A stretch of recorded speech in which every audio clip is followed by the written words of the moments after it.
अयाज खान नक्शबंदी के official channel Naqshbandi speeches को subscribe करें। जो बात सामने आती सबसे ज्यादा जो यही आखिरी गुजारिश कि हम पे जादू हो गया। क्या हो गया? क्या हो गया? जोर बोलो। हम पे तावीज हो गया। और क्या हो गया? बोलो तावीज बोलो। सब बोलो ना।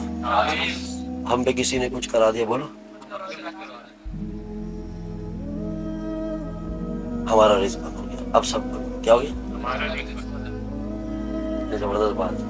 जादू तावीज रिस्क बंद हम पे हो गया। ये बात सुनने के बाद हम हो गए बैठ गए। समझ रहे? ये रिस्क बंद जो होता है, मेरे को एक बात समझ नहीं आई ना, एक पॉइंट की बात। ये रिस्क अंदर से कहीं खुफिया बंद होता है। ऐसा रिस्क कभी बंद हुआ है कि जैसे निवाला उठाने जा रहे हो, उठा नहीं पा रहे हो, पेट तक हाथ नहीं जा रहा हो और मैदे तक पहुंच नहीं रहो, हम बैठे हो दस्तरखान, वो मैं बोले हजरत साहब ऐसा रिस्क बंद हो गया, खाना सामने खाया नहीं जाए। कौन सा बंदा ऐसा खात कर दे? किसी के ऐसा रिस्क बंद हो तब मानेंगे रिस्क बंद हुआ। बोलो है कोई? हाँ तारिक भाई ऐसा है आपके साथ? रिस्क तो बंद होने का मतलब ये है ना कि रिस्क बंद का मतलब कि आपके पेट में रिस्क ही नहीं जा रहा है। जकी भाई बात ऐसी है, नहीं जाएगा ना। कौन सा रिस्क बंद हुआ है? मतलब अपना अपने मतलब का सारा काम भी टाइम पर हो रहा है, अपने सारे सिस्टम भी चल रहे हैं, बस जान छुड़ाया किसी ने कुछ करा दिया। वो पता नहीं वो कौन से लोग हैं यार, हमें आज तक मिले ही नहीं जो कराने वाले, कहाँ घूम रहे हैं। एक बंदा अल्लाह को नाराज करे, क्या करे?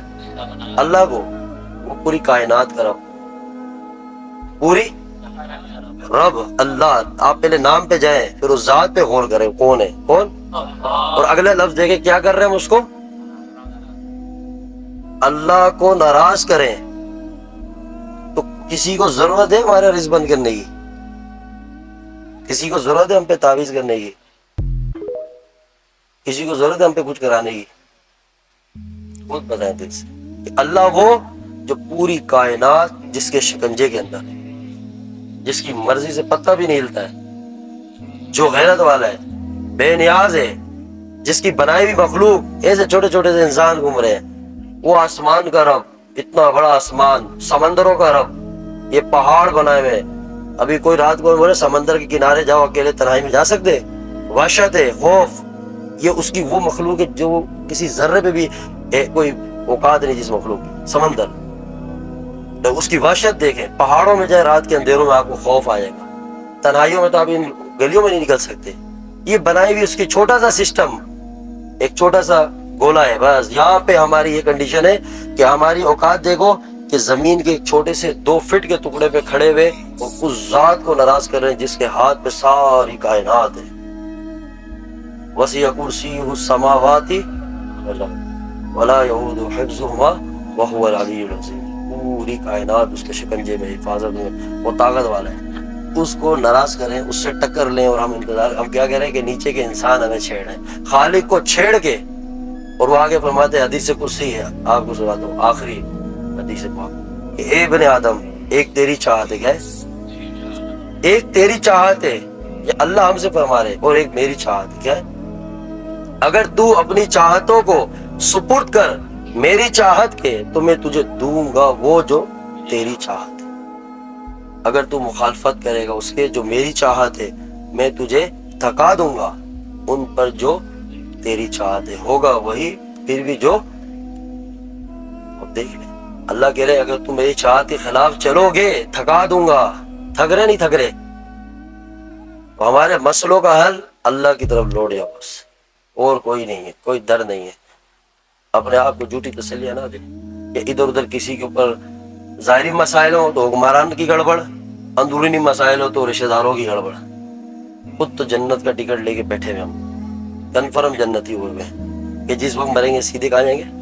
नहीं है, नहीं है, ऐसा नहीं है। वो फिर दुकान लगा के बैठे हैं, भाई चल भाई, देर में फला ने करा दिया, पप्पो ने करा दिया, खाला ने करा दिया, चाची ने करा दिया, दादी ने करा दिया, उनका केबिन चल रहा है।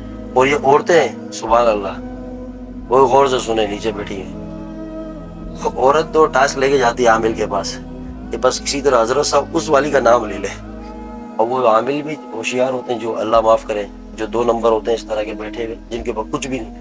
अब वो पूरी बात औरत से सुनेंगे और सुन के उसी की बात से पकड़ेंगे कि कौन सी अजीम हस्ती है जिसके इसके दिल में इतनी अकीदत है।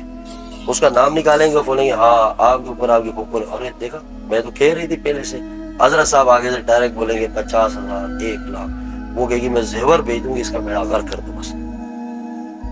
یہ حالات ہے، سمجھ رہے. ویسے کسی کو 10 روپے نہیں دیں گے، ٹھیلے والے سے 2 روپے کے لیے لڑ جائیں گے، جھگڑا ہو جائے گا، خونم خون ہو جائے گا. لیکن کسی کا بیڑا غرق کرنا ہو، سونے کی چین اتار کے دے دی. اتنا حسد درجے پہ چلا جاتا ہے. جب ہم دین پہ نہ چلیں گے، اللہ والوں کی صحبت پہ نہ بیٹھیں گے، اچھے ماحول، تو پھر یہ ضد، یہ حسد ہے، حسد کی بیماری ہے، یہ بغض ہے، یہ نفرتیں ہیں. اور پھر بیٹھے ہوئے لوگ اس طرح کے جو آپ کے مال کو بھی چھین رہے ہیں، ایمان کو بھی چھین رہے ہیں. جادو کرانے والا بھی نقصان میں جاتا ہے، کرنے والا کافر ہوتا ہے، یاد رکھنا. سمجھ رہے ہیں؟